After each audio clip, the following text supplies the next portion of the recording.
दोस्तों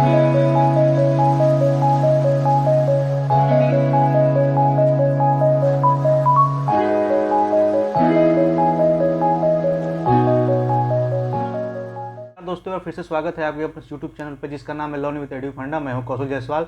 और दोस्तों आपको पता ही है कि बाहुबली एमसीक्यू सीरीज की पेडागॉजी जो क्लास चलती है तो उसमें आज का हमारा टॉपिक है टीचिंग मेथड से रिलेटेड।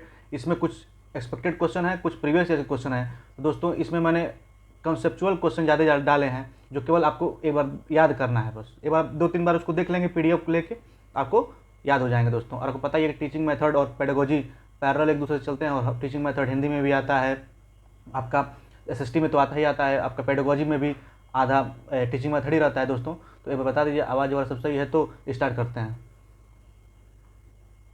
चलिए दोस्तों तो आज का सेशन स्टार्ट करते हैं। हमारा पहला क्वेश्चन है, शिक्षण व्यवस्था के 3 महत्वपूर्ण अंग कौन से हैं? शिक्षण व्यवस्था के 3 महत्वपूर्ण अंग कौन कौन से हैं?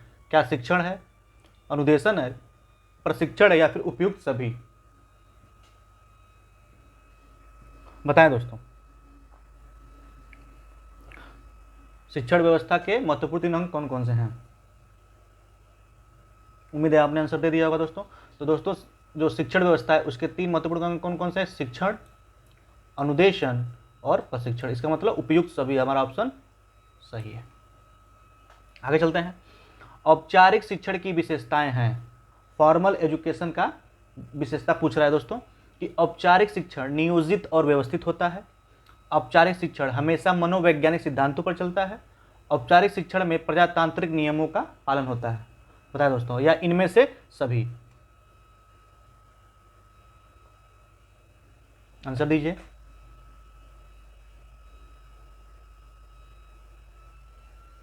उम्मीद है आपने आंसर दे दिया होगा दोस्तों। तो जो औपचारिक शिक्षण होता है दोस्तों उसमें औपचारिक शिक्षण नियोजित और व्यवस्थित होता है, बिल्कुल उसका एक प्रॉपर सिस्टम होता है। औपचारिक शिक्षण हमेशा मनोवैज्ञानिक सिद्धांतों पर चलता है, बिल्कुल दोस्तों। और औपचारिक शिक्षण में प्रजातांत्रिक नियमों का पालन होता है, ये भी सही है। तो हमारा ऑप्शन क्या होगा दोस्तों? इनमें से सही, ऑप्शन डी। आगे चलते हैं। प्रबंध के आधार पर शिक्षण के प्रकार हैं, मतलब टाइप्स ऑफ एजुकेशन पूछ रहा है कि क्या औपचारिक शिक्षण फॉर्मल एजुकेशन होता है, अनौपचारिक इनफॉर्मल या निरौपचारिक, या इनमें से सभी? आपको पता है औपचारिक शिक्षण जैसे रोज जो विद्यालय चल रहे हैं जो रेगुलर एजुकेशन होता है, अनौपचारिक जो डिस्टेंस लर्निंग वाला होता है, और अनिरौपचारिक होता है जो केवल किसी इस यूनिवर्सिटी से आप लेके डिग्री ले लेते हैं, वो वाला अनिरौपचारिक होता है दोस्तों। तो प्रबंधन के आधार पर शिक्षण के प्रकार हैं। उम्मीद है आपने आंसर दे दिया होगा। तो औपचारिक शिक्षण भी होता है, अनौपचारिक भी होता है और निरौपचारिक होता है। इसलिए हमारा आंसर कौन सही होगा दोस्तों? इनमें से सभी। मैंने दोस्तों इस सीरीज में केवल कॉन्सेप्चुअल क्वेश्चन रखे हैं ताकि आपको याद हो। आप एक बार इस वीडियो को देखें तो आपके दिमाग में बैठ जाए, बिकॉज एग्जाम में ऐसे ही पूछेगा प्रबंधन के आधार पर कितने शिक्षण कितने प्रकार के होते हैं। तो इसलिए मैंने ऐसे ही क्वेश्चन की डाल दिया है कि ताकि ये पूरा आपको एक टॉपिक ही क्लियर हो जाए एजुकेशन से, टीचिंग मेथड में। अगला है, शैक्षिक उद्देश्यों के आधार पर शिक्षण कितने प्रकार का होता है? ज्ञानात्मक, भावात्मक, क्रियात्मक या इनमें से सभी? आपको पता ही होगा शैक्षिक उद्देश्य किसने दिए थे? सिम्पसन, करथवाल, बीएस ब्लूम, तीनों ने अपने अलग अलग दिए थे। तो दोस्तों तो शैक्षिक उद्देश्यों के आधार पर कितने प्रकार का होता है? ज्ञानात्मक भी होता है, भावात्मक भी होता है और क्रियात्मक भी होता है। इसलिए हमारा ऑप्शन कौन सही होगा? इसमें भी इनमें से सभी। आगे चलते हैं। प्राथमिक शिक्षा के उद्देश्यों को देने वाले विचारक हैं। प्राइमरी एजुकेशन को देने वाले विचारक कौन है? बीएस ब्लूम, सिम्पसन, जॉन डूबी या करथवाल? कंफ्यूज नहीं होना दोस्तों जॉन डूबी को देखकर आपको। उम्मीद है आपने आंसर दे दिया होगा। तो दोस्तों प्राथमिक शिक्षा के उद्देश्यों को देने वाले कौन विचारक हैं? BS Bloom. स्तर के आधार पर शिक्षण कितने प्रकार का होता है? 2, 3, 4 या 6? अभी हम पिछले स्लाइड में पढ़ कर आए हैं दोस्तों।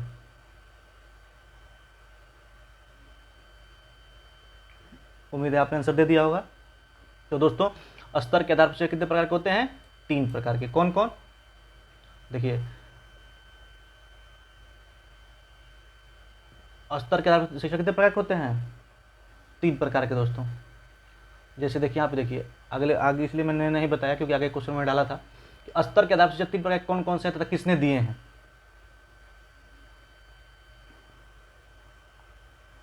क्या स्मृति स्तर हर्बर्ट स्पेंसर ने दिए हैं, या अवबोध स्तर मॉसिन ने दिए हैं, या चिंतन स्तर हंट ने दिए हैं, या फिर इनमें से सभी।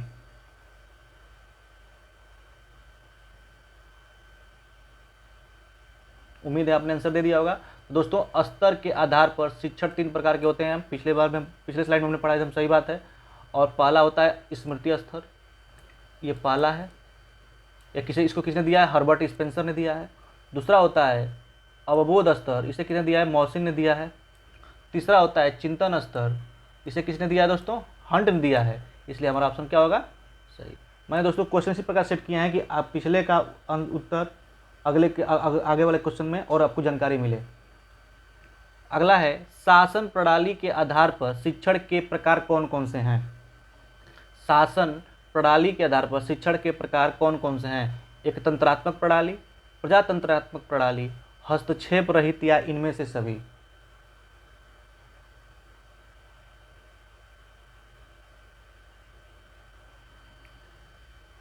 उम्मीद है आपने आंसर दे दिया होगा दोस्तों। तो शासन प्रणाली के आधार पर शिक्षण के कौन कौन प्रकार हैं, तो एक तंत्रात्मक प्रणाली, प्रजातंत्रात्मक प्रणाली और हस्तक्षेप रहित। इसलिए हमारा ऑप्शन कौन सा होगा दोस्तों, इनमें से सभी। ये सब फैक्चुअल क्वेश्चन है दोस्तों, आपको एज इट इज याद करना है बस इसमें। शैक्षिक क्रियाओं के आधार पर शिक्षण प्रणाली कौन कौन से हैं। शैक्षिक क्रियाओं के आधार पर शिक्षण प्रणाली कौन कौन से हैं। प्रस्तुतिकरण, प्रदर्शन, क्रिया, या उपयुक्त सभी।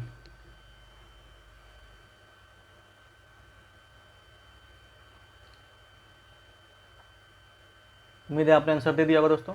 तो शैक्षिक क्रियाओं के आधार पर शिक्षक प्रणाली कौन कौन से हैं, तो प्रस्तुतिकरण भी है, प्रदर्शन भी है और क्रिया भी है। इसलिए हमारा ऑप्शन कौन सा होगा दोस्तों, उपयुक्त सभी। आगे चलते हैं। शिक्षण में आश्रित चर होता है।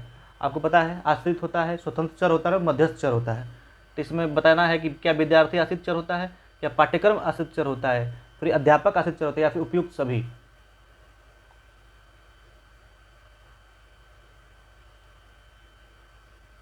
उम्मीद है आपने आंसर दे दिया होगा दोस्तों। चलिए लेते हैं। तो शिक्षण में आश्रित चर कौन होता है दोस्तों, विद्यार्थी। विद्यार्थी क्या है, आश्रित चर। अध्यापक क्या है, स्वतंत्र चर है दोस्तों, स्वतंत्र चर है ये क्या है दोस्तों, स्वतंत्र चर है। और पाठ्यक्रम क्या है दोस्तों, मध्यस्थ चर है, मध्यस्थ चर।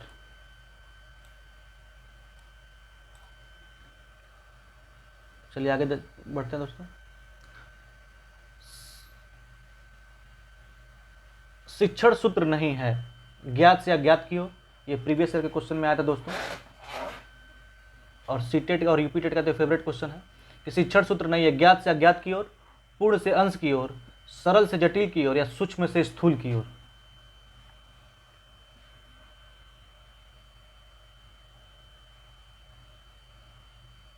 उम्मीद है आपने आंसर दे दिया होगा। चलिए देखते हैं। तो दोस्तों शिक्षण सूत्र नहीं है, बिल्कुल सही है, ज्ञात से अज्ञात की ओर। इसका अर्थ ये होता है दोस्तों कि बच्चों को पहले हम उन चीज़ों का ज्ञान देना चाहिए जो वो उनको पता हो। जैसे जो वे जानते हैं पहले उन्हें उसे बताना चाहिए, फिर बाद में जो नहीं जानते हैं उन्हें वो बताना चाहिए। जैसे मान लीजिए जो बोतल जानते हैं, गाय जानते हो कि उन्होंने आँखों से देखा है, गाय, बकरी, इन सब के बारे में बताना चाहिए। और मान लीजिए जो किसी स्कूल किसी क्लास में बच्चों को शिक्षण दे रहे हैं आप, तो जो उनके सामने से जो दिख रही है वस्तु में, जैसे डेस्क और ब्लैक बोर्ड, चार्ट, उसके बारे में बताएं, उसके बारे में उसकी मीनिंग समझाएं। और उसके बाद आप वर्ल्ड के बारे में बताएं, पहाड़ों के बारे में बताएं। अगला है पूर्ण से अंश की ओर, मतलब ये भी एक सूत्र है। सबसे पहले किसी भी चीज़ को जानकारी के लिए उन्हें पूरा बताना पड़ेगा, उसके बाद उसके छोटे छोटे टुकड़े करके आप बताएं, उसके बारे में बताएं। अगला है सरल जटिल ओर। छोटे बच्चों को पढ़ाने के लिए, प्राथमिक स्तर पढ़ाने के लिए सबसे पहले सरल चीज़ों को बताना चाहिए, उसके बाद से कठिन चीज़ों पे जाना चाहिए, मतलब इजी टू हार्ड, ये नियम चलता है। और अगला है सूक्ष्म से स्थूल की ओर। यही हमारा गलत है दोस्तों, पहले स्थूल से सूक्ष्म की ओर होता है। सबसे पहले मतलब बड़ी चीज़ों को बताना चाहिए, उसके बाद छोटी चीज़ों को, स्थूल से सूक्ष्म होगा दोस्तों, यही हमारा गलत है।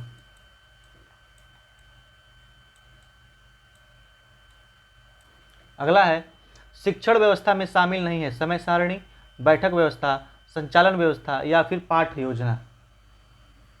बताएं दोस्तों।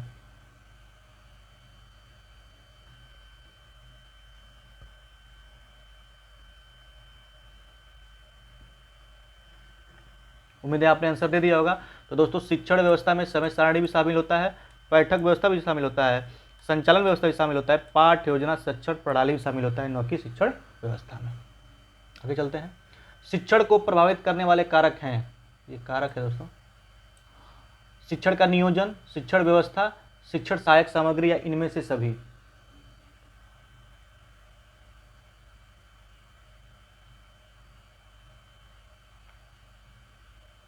उम्मीद है आपने आंसर दे दिया होगा। तो शिक्षण को प्रभावित करने वाले कौन कौन से दोस्तों? शिक्षण का नियोजन और शिक्षण व्यवस्था भी होता है और शिक्षण सहायक सामग्री भी। मतलब अगर किसी विद्यालय में आप क्लास ले रहे हैं और वहाँ पे शिक्षण व्यवस्था सही नहीं हो, मान लीजिए वहाँ बैठक व्यवस्था सही नहीं हो, प्रॉपर जगह ना हो, हाँ काफ़ी दिक्कत हो, गंदगी हो, तभी आपका शिक्षण क्या होगा? प्रभावित होगा। शिक्षण का नियोजन, प्रॉपर चीज़ें अरेंज ना हो तभी शिक्षण सुचारू रूप से नहीं चलेगा। और शिक्षण सहायक सामग्री, ब्लैक बोर्ड ही ना हो, ब्लैक बोर्ड पर लिखने के लिए चाक ना हो, डस्टर ना हो, तभी शिक्षण प्रभावित होगा। इसलिए इनमें से सभी क्या है? महत्वपूर्ण है और यही सब उसके प्रभावित करने वाले कारक हैं। अगला है, पाठ्यक्रम को मानव जाति के संपूर्ण ज्ञान तथा अनुभवों का सार समझना चाहिए कथन है? करथवाल का, हर्बर्ट का, सिम्पसन का या फ्रोबेल का? बताएं दोस्तों। पाठ्यक्रम को मानव जाति के संपूर्ण ज्ञान तथा अनुभवों का सार समझना चाहिए कथन है? फ्रोबेल, करथवाल, हर्बर्ट या सिम्पसन?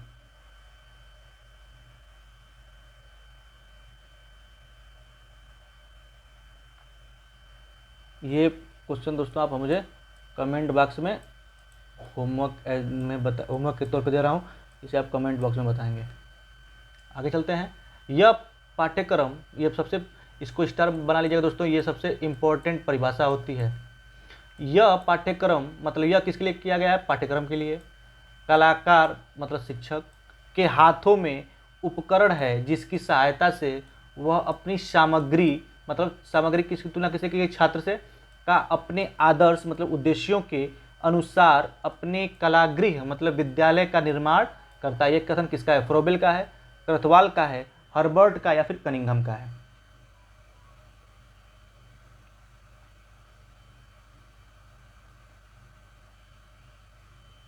उम्मीद है आपने आंसर दे दिया होगा दोस्तों।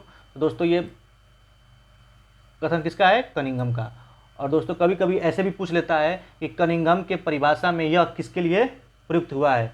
तो यह किसके लिए प्रयुक्त हुआ है दोस्तों? पाठ्यक्रम के लिए। कलाकार शब्द किसके लिए प्रयुक्त हुआ है? शिक्षक के लिए।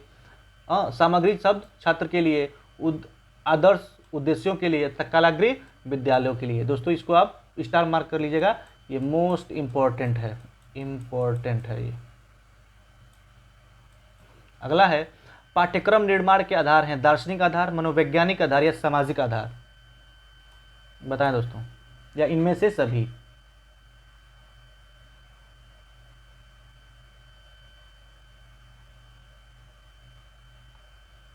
उम्मीद है आपने आंसर दे दिया होगा दोस्तों। चलिए देखते हैं। तो पाठ्यक्रम निर्माण का आधार दार्शनिक भी होता है, मनोवैज्ञानिक भी होता है, सामाजिक भी होता है, या इन सब, अतः हमारा ऑप्शन सब क्या होगा दोस्तों? इनमें से सभी। आगे चलते हैं। पाठ्यक्रम निर्माण के सिद्धांत कौन कौन से हैं? रुचि, क्रियाशीलता, समन्वय का सिद्धांत या इनमें से सभी? बताइए दोस्तों।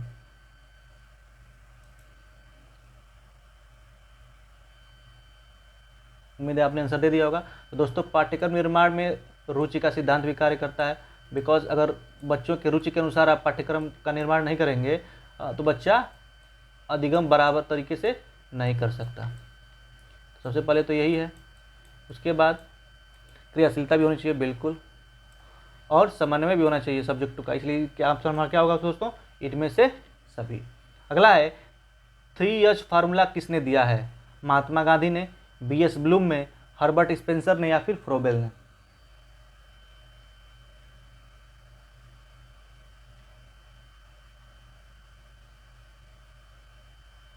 उम्मीद है आपने आंसर दे दिया होगा दोस्तों। तो 3H फार्मूला किसने दिया दोस्तों? BS ब्लूम ने। और 4H का फार्मूला किसने दिया दोस्तों? तो आपको पता है महात्मा गांधी ने 4H का फार्मूला दिया है। लेकिन 4H का अर्थ क्या होता है दोस्तों? ये आपको पूछ रहा है। क्या हेड, हार्ट, हैंड और हेल्थ होगा? हार्ट, हार्ट, हैंड होम होगा, हेल्थ हैंड हर्ट होम होगा, या फिर इनमें से सभी। मतलब महात्मा गांधी के जो फार्मूला दिया था 4H, उसका मतलब क्या हुआ? उम्मीद है आपने आंसर दे दिया होगा दोस्तों। तो महात्मा गांधी जी ने जो 4H का फार्मूला दिया था दोस्तों, उसके मतलब एक एच का मतलब 4H मतलब 4 ठो एच है, 4 एच का मतलब क्या है ये बताना चाह रहा हूँ मैं। तो एक एच मतलब होता है हेड, मतलब बच्चे को ऐसा पढ़ाया जाए जो उसके दिमाग में घुसे। दूसरा अर्थ एच का अर्थ है हार्ट, मतलब दिल से वो पढ़ाया जाए। तीसरा है बच्चे को पढ़ाने के साथ साथ उन्हें कुछ हस्तकलाएं भी सिखाई जाएँ। जैसे आपको पता ही होगा कि वर्धा शिक्षा की योजना का प्रारंभ महात्मा गांधी ने किया था करके सीखने का, मतलब कि बच्चे अगर कमज़ोर भी हों तभी वो उन्हें रोजगार के लिए, भावी जीवन को अच्छे से व्यक्त करने के लिए कम से कम उन्हें कुछ बनाना आना चाहिए।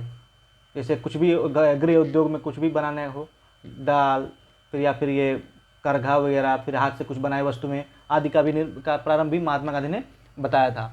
और तीसरा है हेल्थ, और अपने हेल्थ के लिए भी उन्होंने बात की थी कि बच्चे का हेल्थ भी उसमें होना चाहिए। तो दोस्तों महात्मा गांधी की 4H का अर्थ क्या है? हेड, हार्ट, हैंड और हेल्थ। और BS ब्लूम का केवल क्या था? हेड था, हार्ट था और हैंड था। बस महात्मा गांधी जी ने उसमें हेल्थ का क्या किया था? इंक्लूड कर दिया था। मतलब BS ब्लूम का 3H फार्मूला बस इतना ही है, हेड, हार्ट और हैंड। अब महात्मा गांधी में बस केवल हेल्थ ऐड हो गया है।